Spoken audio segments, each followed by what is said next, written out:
Hi കൂട്ടുകാരെ, കുബേര എന്ന മൂവിയുടെ രണ്ടാം പകുതിയാണ് നമ്മൾ ഈ വീഡിയോയിലൂടെ നോക്കാൻ പോകുന്നത്. ആദ്യ പകുതി നേരത്തെ ഇട്ടിട്ടുണ്ട്, കാണാത്ത കൂട്ടുകാരെ പോയി കാണുക. ദേവയുടെ കൂടെ ഉണ്ടായിരുന്ന വയസ്സായ ആളുടെ അടുത്ത് നിന്ന് അവന്റെ കഥകളൊക്കെ അറിഞ്ഞ് ദീപക് തിരിച്ചു വന്നു. ദീപകിന് സഹതാപമുണ്ട്, എന്നാലും അവനെ പിടിച്ചു കൊടുത്തില്ലെങ്കിൽ നീരജ് തന്റെയും തന്റെ കുടുംബത്തിന്റെയും പണി തീർക്കുമെന്ന് ദീപകിന് അറിയാം. ദേവയ്ക്ക് ആരെയും ഇഷ്ടമായാൽ അവൻ അവരെ ചുറ്റിപ്പറ്റി നിൽക്കുമെന്ന് ആ വയസ്സായ ആള് പറഞ്ഞിരുന്നു. അതിൽ നിന്നും ദീപകിനൊരു കാര്യം മനസ്സിലായി, ദേവ സമീറയുടെ കൂടെ തന്നെ ഉണ്ടാവും. ദേവയ്ക്ക് സുഖമായി ആശുപത്രിയിലെ പൈസയൊക്കെ സമീറ കൊടുത്തു. നീ ഇവിടെ നിൽക്കണ്ട, എവിടേക്കെങ്കിലും പോക്കോ എന്ന് അവൾ പറഞ്ഞു. ദീപക് വീണ്ടും സമീറയെ വിളിച്ച് ദേവയെ കണ്ടിരുന്നോ, അവനെ പറ്റി എന്തെങ്കിലുമൊക്കെ അറിയാമോ എന്ന് ചോദിക്കുന്നു. എന്നാൽ അവനെ ഞാൻ പിന്നെ കണ്ടിട്ടില്ല എന്ന് സമീറ പറയുന്നു. ദേവയുടെ കഥയെല്ലാം സമീറയ്ക്ക് അറിയാലോ, അതുകൊണ്ടാണ് അവൾ അങ്ങനെ പറഞ്ഞത്. അവൾ വീണ്ടും ആശുപത്രിയിൽ വന്ന് നോക്കി, അപ്പോൾ അവൻ അവിടെ ഇല്ലായിരുന്നു.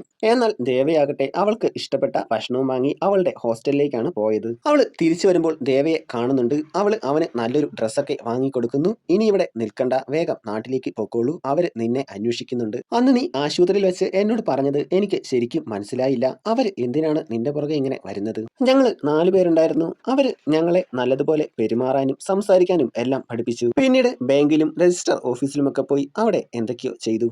കാര്യങ്ങൾ വ്യക്തമായിട്ട് പറയാൻ അവന് ഒന്നും അറിയില്ല. 10,000 കോടിയാണ് സ്വന്തം പേരിലുള്ളത്. അന്ന് രജിസ്റ്റർ ഓഫീസിൽ പോയപ്പോൾ രജിസ്ട്രാർ കൊടുത്ത ഒരു കാർഡ് മാത്രമേ അവന്റെ കയ്യിലുള്ളൂ. ആ കാർഡ് വാങ്ങി നോക്കിയിട്ട് നീ ഇതുമായി അവിടെ ചെന്ന് അന്വേഷിക്കാൻ അവൾ പറയുന്നു. അവിടേക്കുള്ള വഴിയും പറഞ്ഞു കൊടുക്കുന്നു. ദേവ രജിസ്ട്രാർ ഓഫീസിൽ എത്തുന്നു. അവിടെ ചെന്ന് അന്വേഷിച്ചപ്പോഴാണ് അയാൾ മരിച്ചുപോയ കാര്യം അവൻ അറിയുന്നത്. അവൻ ആംഗ്യത്തിലാണ് എല്ലാം ചോദിച്ചത്. അവരുടെ ഭാഷ അവന് മനസ്സിലാവുന്നില്ല. ദീപക്കും കൂട്ടരും ആളുടെ പണി തീർത്തതാണോ എന്ന് അവൻ ആംഗ്യത്തിൽ ചോദിക്കുന്നു. അത് കണ്ട് അവിടെയുള്ളവർ പേടിച്ച് പോലീസിനെ വിളിക്കുന്നു. പോലീസ് വന്ന് ദേവയെ കൊണ്ടുപോയി. അവരിവനെ ചോദ്യം ചെയ്തു. ഇവൻ എന്തൊക്കെയോ പറയുന്നു, എന്നാൽ ഒന്നും അവർക്ക് വ്യക്തമായിട്ട് മനസ്സിലായില്ല. എന്നാൽ ഒരു കാര്യം മനസ്സിലായി, ഇവനൊരു ഭിക്ഷക്കാരനാണ്. ചോദിക്കാനും പറയാനും ആരുമില്ലാത്ത ആളാണെന്ന് മനസ്സിലായപ്പോൾ അവിടെ തെളിയാതെ കിടക്കുന്ന കേസെല്ലാം ഇവന്റെ തലയിൽ കെട്ടിവെക്കാൻ നോക്കുന്നു. അവിടെയുള്ള ഒരു പത്രത്തില് നീരജിന്റെ ഫോട്ടോ ദേവ കാണുന്നു. ഇയാളെ എനിക്കറിയാമെന്നും ഇയാളും കൂട്ടരുമാണ് ഞങ്ങളെ ഇവിടേക്ക് കൊണ്ടുവന്നതെന്നും അവൻ പറയുന്നു. ഒരു ഭിക്ഷക്കാരനുമായി ഇയാൾക്ക് എന്താണ് ഇടപാട്? കാര്യമായിട്ട് അന്വേഷിക്കേണ്ട കാര്യമാണല്ലോ എന്ന് പോലീസുകാരൻ ചിന്തിക്കും. ഇതിനിടയ്ക്ക് മന്ത്രി പൈസയുടെ ഇടപാടുകളെല്ലാം എത്രയും പെട്ടെന്ന് തീർക്കണമെന്ന് നീരജിനോട് പറയുന്നു. അതിന്റെ പ്രഷർ വന്നത് ദീപകിനാണ്. അവൻ ഹോസ്റ്റലിൽ പോയി സമീറയോട് ദേവയെ പറ്റി ചോദിക്കുന്നു. അവനെ ഞാൻ പിന്നെ കണ്ടിട്ടില്ല, എനിക്കൊന്നും അറിയില്ല എന്ന് സമീറ പറയുന്നുണ്ട്. എന്നാൽ ഖുശ്ബുവിന്റെ ആ ചെറിയ പണപ്പെട്ടി ദേവ സമീറയ്ക്ക് കൊടുത്തിട്ടാണ് പോയത്. അത് ദീപക് കണ്ടു. കള്ളം പറഞ്ഞാൽ നിന്റെ പണി തീർക്കും. അത് കേട്ട് പേടിച്ച് സമീറ ദേവ രജിസ്റ്റർ ഓഫീസിലേക്ക് പോയിട്ടുണ്ടെന്ന് ദീപകിനോട് പറയുന്നു. പോലീസുകാരൻ ദേവയുമായി കൂടുതൽ കാര്യങ്ങൾ അന്വേഷിക്കാൻ ഇറങ്ങിയേക്കുകയാണ്. അവര് രജിസ്റ്റർ ഓഫീസിലേക്ക് പോകുന്ന വഴിക്ക് നാരായണന്റെ ആ വലിയ ഫ്ലാറ്റ് ദേവ കാണുന്നു. ദേവ പോലീസുകാരോട് പറയുന്നു. അവർ അവിടെ ഇറങ്ങി നാരായണനെ പറ്റി അന്വേഷിക്കുന്നു. എന്നാൽ മാസത്തിൽ ഒരു ദിവസം മാത്രമേ അയാൾ അവിടെ വരികയുള്ളൂ എന്നാണ് അവർക്ക് അറിയാൻ കഴിഞ്ഞത്. ചില പെൺകുട്ടികൾ വരാറുണ്ട്. അവര് കോഡ് പറയുമ്പോൾ ഞാൻ റൂമിന്റെ താക്കോല് കൊടുക്കുമ്പോൾ പിന്നീട് കുറച്ചു കഴിയുമ്പോൾ നാരായണൻ വരും. സെക്യൂരിറ്റിക്കാരന്റെ കയ്യിൽ നിന്നും താക്കോല് വാങ്ങി പോലീസുകാരനും ദേവയും നാരായണന്റെ റൂമിലെത്തുന്നു. അവര് റൂമെല്ലാം പരിശോധിക്കുന്നു. അലമാരിയില് പെൺകുട്ടികളുടെ കുറെ ഡ്രസ് ഉണ്ടായിരുന്നു. വേറൊരു പെട്ടിയും അവിടെയുണ്ട്. അതെടുത്ത് തുറന്നു നോക്കിയപ്പോൾ രണ്ടുപേരും ഞെട്ടിപ്പോയി. അതിനകത്ത് ഒരുപാട് പണവും സ്വർണ്ണ ബിസ്ക്കറ്റുകളുമാണ് ഉള്ളത്. സമീറ പറഞ്ഞതനുസരിച്ച് രജിസ്റ്റർ ഓഫീസിൽ വന്ന ദീപകിന് അവനെ അവിടെ നിന്നും പോലീസുകാർ കൊണ്ടുപോയെന്ന് മനസ്സിലാവുന്നു. SI രജിസ്റ്റർ ഓഫീസിലേക്ക് പോലീസുകാരെ വിട്ട് അന്ന് നടന്ന രജിസ്ട്രേഷൻസ് ഒക്കെ അന്വേഷിക്കുന്നു. അവിടെ നിന്നും അയാൾക്കൊരു കാര്യം മനസ്സിലാവുന്നു. ദേവയെ കൂടാതെ വേറൊരാളുടെ പേരിലും ഒരുപാട് കോടികളുടെ ബിൽഡിങ്ങുകൾ വാങ്ങിയിട്ടുണ്ടെന്ന്. പോലീസുകാരൻ കോടികളുടെ കണക്കൊക്കെ ദേവയോട് പറയുന്നു. എന്നാൽ അവനൊന്നും മനസ്സിലാവുന്നില്ല. അവസാനം അവന് മനസ്സിലാവുന്ന ഭാഷയിൽ അയാൾ പറഞ്ഞു കൊടുക്കുന്നു. ലക്ഷക്കണക്കിന് ഭിക്ഷക്കാരെ താമസിപ്പിക്കാനും അവർക്ക് ഭക്ഷണം കൊടുക്കാനും എല്ലാത്തിനുമുള്ള പണമുണ്ടെന്ന് SI ദേവയോട് പറയുന്നു. പെട്ടെന്നാണ് ഇവരുടെ അടുത്തേക്ക് ദീപക്കും വരുന്നത്. അവര് SIയുടെ ഫോൺ ട്രാക്ക് ചെയ്തിരുന്നു. ദീപക് ഒരു CBI ഓഫീസറാണെന്നറിഞ്ഞ പോലീസുകാരൻ ദേവയ്ക്ക് സംഭവിച്ചതും ഇവിടെ നടക്കുന്ന വലിയ തട്ടിപ്പുകളും എല്ലാം, എന്നാൽ ദീപക്കും അവരുടെ കൂട്ടത്തിലുള്ള ഒരാളാണെന്ന് ഇയാൾക്ക് അറിയില്ല. ആരും അറിയരുതെന്ന് വിചാരിച്ച് രഹസ്യമായി ചെയ്ത കാര്യമാണ് SI അറിഞ്ഞത്. ദീപകിന് ആകെ ടെൻഷനായി. ദീപക്കും കൂട്ടരും SIയുടെ പണി തീർക്കുന്നു. ഇതെല്ലാം കണ്ട ദേവ ബഹളം വെക്കാൻ തുടങ്ങി. അവര് തന്റെ അടുത്തേക്ക് വരുന്ന കണ്ട ദേവ കെട്ടിടത്തിന്റെ മുകളിൽ നിന്നും താഴേക്ക് ചാടുന്നു. താഴെ നിന്നിരുന്ന ഒരു തെങ്ങിന്റെ ഓലയിൽ അവന് പിടുത്തം കിട്ടി. അതുകൊണ്ട് വലിയ അപകടങ്ങളൊന്നും സംഭവിച്ചില്ല. പോലീസുകാരന്റെ പണി തീർക്കേണ്ടി വന്നു എന്ന് ദീപക് നീരജിനോട് പറയുന്നു. അത് ഞാൻ നോക്കിക്കോളാം, നിങ്ങൾ എത്രയും പെട്ടെന്ന് ദേവയെ കണ്ടെത്താൻ അയാൾ പറയുന്നു. തനിക്ക് ഇങ്ങനെയൊക്കെ ചെയ്യേണ്ടി വന്നല്ലോ എന്നോർത്ത് ദീപക് ആകെ തളർന്നു. ഈ കാര്യങ്ങളൊക്കെ പുറത്ത് ആരെങ്കിലും അറിഞ്ഞാലോ ദേവയെ കണ്ടുപിടിക്കാനോ പറ്റിയില്ലെങ്കിൽ തന്റെ കുടുംബത്തിന്റെ പണി തീർക്കുമെന്ന് ദീപകിനറിയാം. ഈ സമയം കൊണ്ട് അവിടെ നിന്നും രക്ഷപ്പെട്ട ദേവ സമീറയുടെ ഹോസ്റ്റലിന്റെ മുമ്പിലെത്തുന്നു. ഹോസ്റ്റലിലെ സെക്യൂരിറ്റിക്കാരനോട് ദേവ വന്നാൽ അറിയിക്കണമെന്ന് ദീപക് നേരത്തെ പറഞ്ഞിട്ടുണ്ട്. അയാൾ അങ്ങനെ തന്നെ ചെയ്യുന്നു. നമുക്ക് ഇവിടുന്ന് വേഗം രക്ഷപ്പെടണം. എന്നെ അറിയാവുന്നവരെയും എന്നെ സഹായിച്ചവരെയും എല്ലാം അവര് കൊല്ലുകയാണ്. എന്റെ പേരില് കോടിക്കണക്കിന് പണമുണ്ട്. അത് കിട്ടാനാണ് അവര് വരുന്നത്. അത് കിട്ടിക്കഴിഞ്ഞാൽ നമ്മുടെ രണ്ടുപേരുടെയും പണി അവര് തീർക്കും. നീ രക്ഷപ്പെട്ടോ, ഞാൻ എന്തിനാണ് വരുന്നത്? ഇപ്പോൾ നിനക്കും എല്ലാം അറിയാം. അതുകൊണ്ട് നിന്നെയും അവര് തീർക്കും. എല്ലാം കേട്ട് പേടിച്ച സമീറ ദേവയുടെ കൂടെ പോകുന്നു. ദീപക് നീരജിന്റെയും മന്ത്രിയുടെയും ആ പെട്രോളിയം ഗവേഷണ കേന്ദ്രത്തിന്റെയും എല്ലാ രഹസ്യങ്ങളും കണ്ടുപിടിക്കുന്നു. ദീപക് തന്റെ ഭാര്യയെയും മകളെയും വേറൊരു സ്ഥലത്തേക്ക് സേഫ് ആക്കുന്നു. എന്നിട്ട് നീരജിന് എതിരെയുള്ള തെളിവുകൾ എല്ലാം ശേഖരിക്കുന്നു. ഒന്നുമല്ലെങ്കിലും ആളൊരു സത്യസന്ധനായ ഓഫീസർ ആയിരുന്നല്ലോ. സമീറയും ദേവയും ഒരു ബസ്സിലായിരുന്നു അവിടുന്ന് പോയിക്കൊണ്ടിരുന്നത്. എന്നാൽ അവരുടെ ആളുകൾ എങ്ങനെയോ അവരെ പിന്തുടർന്നു. അവര് വേറൊരു ലോറിയിലേക്ക് കയറുന്നു. തന്റെ ഫോൺ നോക്കിയാണ് അവര് വരുന്നതെന്ന് മനസ്സിലാക്കിയ സമീറ ഫോൺ ഓഫാക്കുന്നു. അതൊരു വേസ്റ്റ് കൊണ്ടുപോകുന്ന ലോറിയാണ്. വേസ്റ്റ് എല്ലാം ഇറക്കുന്ന കൂട്ടത്തിൽ അവരെയും ലോറിയിൽ നിന്ന് ഇറക്കി. കയ്യിൽ കിട്ടിയ തെളിവുകളെല്ലാം ദീപക് ഒരു ലോക്കറിൽ സൂക്ഷിക്കുന്നു. ലോക്കർ തുറക്കണമെങ്കിൽ ഫോണിൽ വരുന്ന കോഡടിക്കണം. അങ്ങനെയാണ് അത് സെറ്റ് ചെയ്ത് വെച്ചേക്കുന്നത്. പിന്നീട് നീരജിന്റെ അടുത്തേക്ക് ചെല്ലുന്നു. നീരജിന് ദീപകിനോട് നല്ല ദേഷ്യമാണ് ദേവയെ കൊണ്ടുപോയി കളഞ്ഞതിന്. സമീറയ്ക്ക് ദേവയോട് നല്ല ദേഷ്യം തോന്നുന്നു. അവൻ കാരണം ഇപ്പോൾ ജീവൻ വരെ പോകുമെന്ന അവസ്ഥയിലാണ്.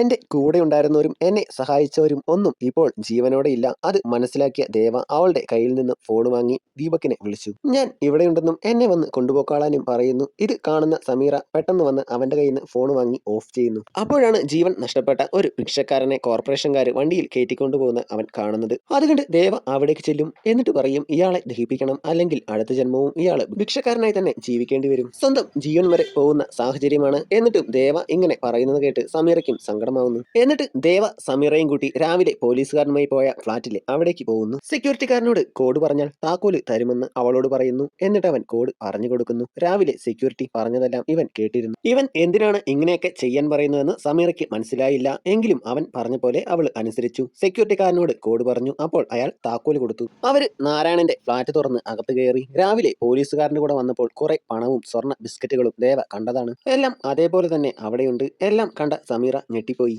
ഈ പണം, ഇതിനിപ്പോൾ അവകാശികൾ ഒന്നുമില്ല. ഇതിൽ നിന്ന് എത്ര വേണമെങ്കിലും നീ എടുത്തു. എന്നിട്ട് നിന്റെ ഫോൺ എന്റെ കയ്യിൽ തന്നിട്ട് ഇവിടെ നിന്നും രക്ഷപ്പെട്ടോ. എന്നാൽ അവൾ പോയില്ല. അവിടെ നിന്ന് കുറച്ച് കാശെടുത്ത് ആ മരിച്ച ആളുടെ കർമ്മങ്ങളെല്ലാം ചെയ്യുന്നു. അവിടെ കുറെ യാചകരുണ്ട്. അവന്റെ കയ്യിലുണ്ടായിരുന്ന പൈസയൊക്കെ അവൻ അവർക്ക് കൊടുക്കുന്നു. തന്റെ കയ്യിലുള്ള കോടികൾ കൊണ്ട് യാചകരുടെ മുഖത്ത് സന്തോഷം നിറയ്ക്കാനാകുമെന്ന് അവൻ മനസ്സിലാക്കുന്നു. പിന്നീട് അവൻ ദീപകിനെ വിളിച്ച് ഫോൺ സ്പീക്കറിലിടാൻ പറയുന്നു. അവിടെ എല്ലാവരുമുണ്ട്.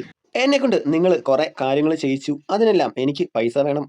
നിനക്ക് 500 1000 തരാമെന്ന് അവര് പറയുന്നു. എന്നാൽ അവന്റെ മറുപടി കേട്ട് എല്ലാവരും ഞെട്ടുന്നു. എന്റെ പേര് കിടക്കുന്ന 10,000 കോടി, അതാണ് എനിക്ക് വേണ്ടത്. പൈസയുടെ കണക്കോ അത് എത്രയുണ്ടെന്നോ ഒന്നും അറിയില്ല ഭിക്ഷക്കാരന്. അത് വിചാരിച്ചാണ് ഇവരവനെ തെരഞ്ഞെടുത്തത്. 10,000 കോടി എന്ന് പറയുമ്പോൾ അതിന്റെ വലിപ്പം നിനക്കറിയുമോ? അത് വെച്ച് ലക്ഷക്കണക്കിന് ഭിക്ഷക്കാർക്ക് താമസവും അവർക്കുള്ള ഭക്ഷണവും കൊടുക്കാൻ പറ്റും. ഒരു ഭിക്ഷക്കാരൻ തന്നോടിങ്ങനെ സംസാരിക്കുന്ന കേട്ട് നീരജിന് ശരിക്കും കലി കയറി. ഇനി പണം കിട്ടിയില്ലേലും സാരമില്ല, അവനെ തീർക്കണം. ദീപക് സാറിനെ എങ്ങനെയെങ്കിലും എന്റെ കൂടെ നിർത്തണമെന്ന് ദേവ സമീറയോട് പറയുന്നു. അതിനൊക്കെ നിന്നെ കൊണ്ട് പറ്റും. എന്റെ മനസ്സിലൊരു പ്ലാൻ ഉണ്ട് എന്ന് പറഞ്ഞവൻ ദീപകിനെ വിളിക്കുന്നു. ദീപകിനോട് ഒരു സ്ഥലത്ത് വെച്ച് കാണണം എന്ന് പറയുന്നു. എന്നാൽ ദേവയാകട്ടെ ഒരു പനയുടെ മുകളിലാണ് ഇരിക്കുന്നത്. അവർ അവനെ കണ്ടില്ല. കൂടെയുള്ളവർ ദേവയെ അന്വേഷിച്ച് പല വഴിക്കായി പോയി. ദീപക് ഒറ്റയ്ക്കായെന്ന് മനസ്സിലായപ്പോൾ ദേവ അവനെ ആക്രമിച്ച് ബോധം കെടുത്തി അവന്റെ ഫ്ളാറ്റിലേക്ക് കൊണ്ടുപോയി. അവന് ബോധം വന്നപ്പോൾ എന്റെ പേരിലുള്ള കാശ് എനിക്ക് എടുത്തു തരണമെന്ന് ദേവ പറയുന്നു. അവര് നിസ്സാരക്കാരല്ല. ഞാൻ എന്റെ ജീവനെ ഭയന്നാണ് അവരുടെ കൂടെ നിൽക്കുന്നത്. നീ രക്ഷപ്പെടണം എന്നാണ് എന്റെയും ആഗ്രഹമെന്ന് ദീപക് പറയുന്നു. നിങ്ങളും അവരുടെ കൂട്ടത്തിൽ തന്നെയാണ്. എന്റെ കൂടെ ഉണ്ടായിരുന്ന 3 പേരെയും നിങ്ങളും അറിഞ്ഞോണ്ടല്ലേ അവര് കൊന്നത്? ഞാൻ അറിഞ്ഞിരുന്നില്ല. എന്നാൽ അറിഞ്ഞു വന്നപ്പോൾ ഞാൻ തടയാൻ ശ്രമിച്ചു. എന്നാൽ തടഞ്ഞാൽ എന്നെയും എന്റെ ഫാമിലിയെയും തീർക്കുമെന്നാണ് അവര് പറഞ്ഞത്. നീ വിചാരിക്കുന്ന പോലെ ഖുശ്ബുവിന് ഒന്നും സംഭവിച്ചിട്ടില്ല. അവളെ ഞാൻ രക്ഷിച്ചു. എനിക്ക് അവളെ കാണണം. ഞങ്ങളെ അവളുടെ അടുത്തേക്ക് കൊണ്ടുപോകൂ. എന്നാൽ നിങ്ങളെ ഞങ്ങൾ വിശ്വസിക്കാം. 3 പേരും കൂടി ദീപക് തെളിവുകൾ വെച്ചിരുന്ന ലോക്കറിന്റെ അടുത്തേക്ക് പോകുന്നു. ലോക്കർ തുറക്കണമെങ്കിൽ ഫോണിൽ കോഡ് വരും. അത് ടൈപ്പ് ചെയ്യണം. ദീപക് അവരെയും കൂട്ടി പോയത് ഒരു ഓർഫണേജിലേക്കാണ്. അവിടെയായിരുന്നു ഖുശ്ബു ഉണ്ടായിരുന്നത്. ദേവയ്ക്കും ഖുശ്ബുവിനും ഒരുപാട് സന്തോഷമാകുന്നു. കുറച്ച് ദിവസത്തിനുള്ളിൽ കുട്ടി ഉണ്ടാവുമെന്ന് അവൾ പറയുന്നു. പെട്ടെന്ന് തന്നെ നീരജിന്റെ ആളുകൾ അവിടേക്ക് വരുന്നു. എല്ലാരെയും തീർത്തു കളയാനായിരുന്നു അവരുടെ പ്ലാൻ. ദീപക് അവരെ രക്ഷിക്കാൻ നല്ലതുപോലെ പരിശ്രമിച്ചു. കുറെ പേരെ അവൻ വെടിവെച്ചിട്ടു. റോബോ ആകട്ടെ അവന്റെ ദേഷ്യമെല്ലാം ഖുഷ്ബുവിനോടാണ് തീർത്തത്. അവൾക്ക് നല്ലതുപോലെ പരിക്ക് പറ്റി. ദീപക് അവരെ 3 പേരെയും രക്ഷിച്ചു. അവരെ 3 പേരെയും മുമ്പിൽ വിട്ടിട്ട് പുറകിൽ അവൻ പോയി വരുന്നവരെയെല്ലാം വെടിവെച്ചിട്ടു. ദീപകിനും വയ്യാണ്ടായി. അവനും നല്ലതുപോലെ പരിക്ക് പറ്റി. അധികം വൈകാതെ ഖുഷ്ബു ഒരു കുട്ടിക്ക് ജന്മം നൽകുന്നു. അവള് മരിക്കുകയും ചെയ്തു. ആ കുട്ടിയുമായി ദേവയും സമീറയും അവിടെ നിന്ന് രക്ഷപ്പെടുന്നു. ഇനിയും അവരെ പേടിച്ച് ഇങ്ങനെ ഓടാൻ പറ്റില്ല. നമുക്കും ചിലതൊക്കെ ചെയ്യാൻ പറ്റുമെന്ന് അവരെ കാണിച്ചു കൊടുക്കണം എന്ന് പറഞ്ഞ് ദേവ നേരെ പോയത് നീരജ് പണം സൂക്ഷിച്ചു വെച്ച സ്ഥലത്തേക്കാണ്. അവൻ ആ പണമെല്ലാം ഒരു ലോറിയിൽ കയറ്റി നേരെ നീരജിന്റെ വീടിന്റെ മുമ്പിൽ വന്ന് അതവിടെ തട്ടിയിടുന്നു. അത് കണ്ട ജനങ്ങളെല്ലാം അത് വാരിയെടുക്കാൻ തുടങ്ങി. മൊത്തം പ്രശ്നമായി. ഇത്രയും പണം അത് എവിടുന്ന് വന്നു, ആര് കൊണ്ടുവന്നു എന്നുള്ള അന്വേഷണങ്ങളെല്ലാം വന്നാൽ മന്ത്രിമാരും രാഷ്ട്രീയക്കാരും എല്ലാം കുടുങ്ങും. അതവർക്ക് മനസ്സിലായി. അവർ നീരജിന് എതിരായി. ദേവ നീരജിന്റെ സെക്യൂരിറ്റിക്കാരന്റെ കയ്യിൽ ഒരു പെൻഡ്രൈവ് കൊടുക്കുന്നുണ്ട്. അതിൽ ദീപക് നീരജിനെ പറ്റി ശേഖരിച്ച തെളിവുകളെല്ലാം ഉണ്ടായിരുന്നു. ദേവ നീരജിനെ വിളിക്കുന്നു. നിങ്ങൾ കാരണം എന്റെ കൂടെ ഉണ്ടായിരുന്നവരും ദീപക് സാറും മരിച്ചു. എന്നാൽ നിങ്ങളെ കൊടുക്കാനുള്ള തെളിവുകൾ എല്ലാം എന്റെ കയ്യിലുണ്ട്. അത് വേണമെങ്കിൽ ഞാൻ പറയുന്നത് നിങ്ങൾ അനുസരിക്കണം. നിങ്ങൾ ഒരു ദിവസം ഭിക്ഷക്കാരനായി ജീവിക്കണം. അവരുടെ കഷ്ടപ്പാടുകളും വേദനകളും നിങ്ങൾ അറിയണം. നീരജിന് ദേവയോട് നല്ല ദേഷ്യം തോന്നി. എന്നാൽ തെളിവുകളെല്ലാം പുറത്തായാൽ ജീവിതകാലം മുഴുവൻ ജയിലിൽ കഴിയേണ്ടി വരും. ദേവ പറഞ്ഞതുപോലെ അയാള് ഭിക്ഷക്കാരന്റെ വേഷത്തിൽ റോഡിലൂടെ നടക്കാൻ തുടങ്ങി. ഭിക്ഷക്കാരനായി വേഷമിട്ട് നിൽക്കുന്ന തന്റെ അടുത്തേക്ക് ദേവ വന്നാൽ അവനെ പിടിക്കാനായി നീരജ് പല സ്ഥലത്തും ആളുകളെ നിർത്തിയിരുന്നു. ആ സമയം ദേവ അവിടെ ഉണ്ടായിരുന്ന വലിയൊരു കെട്ടിടത്തിന്റെ മുകളിൽ നിന്ന് ഇതെല്ലാം കാണുന്നുണ്ടായിരുന്നു. അയാളെ വിളിച്ചിട്ട് വെറുതെ റോഡിലിരുന്നാൽ പോരാ, നല്ലതുപോലെ പിച്ചെടുക്കാൻ അവൻ പറയുന്നുണ്ട്. ഖുഷ്ബുവിന്റെ കുഞ്ഞുമായി സമീറ അതിലേ വന്നു. എന്നിട്ട് ആ കുഞ്ഞിന്റെ കൈകൊണ്ട് അയാളുടെ പാത്രത്തിലേക്ക് ഭിക്ഷയിട്ടു. നീരജിന് ഇതുവരെ സമീറയെ പരിചയമില്ല. പിന്നീട് ഒരാൾ മുഖം മറച്ചുകൊണ്ടുവന്ന് ആ പാത്രത്തിലേക്ക് ഭിക്ഷയിടുന്നു. തന്റെ കൂട്ടാളികളോട് അത് ദേവയാണെന്ന് വിചാരിച്ച് അയാൾ അവനെ പിടിക്കാൻ പറയുന്നു.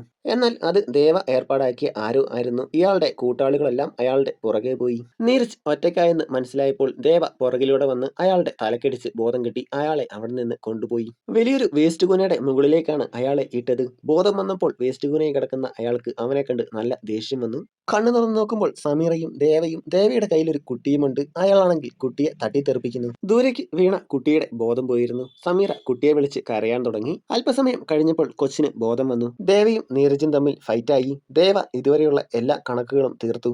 നീരജിനെ അവൻ കൊന്നു. എന്നിട്ട് ആ വേസ്റ്റ് കൂനയിലിട്ടു. അതിനു മുഴുവൻ അവൻ തീ വെച്ചു. അവനും സമീറയും ആ കുട്ടിയും അവന്റെ പഴയ സ്ഥലത്തേക്ക് പോകുന്നു. അവര് 3 പേരും കയ്യിലുള്ള പൈസ കൊണ്ട് നല്ലതുപോലെ ജീവിക്കുന്നു. എല്ലാരെയും സഹായിക്കുന്നു. കൂട്ടുകാരെ, സിനിമ എങ്ങനെയുണ്ടായിരുന്നു? എനിക്ക് ഇഷ്ടപ്പെട്ടു.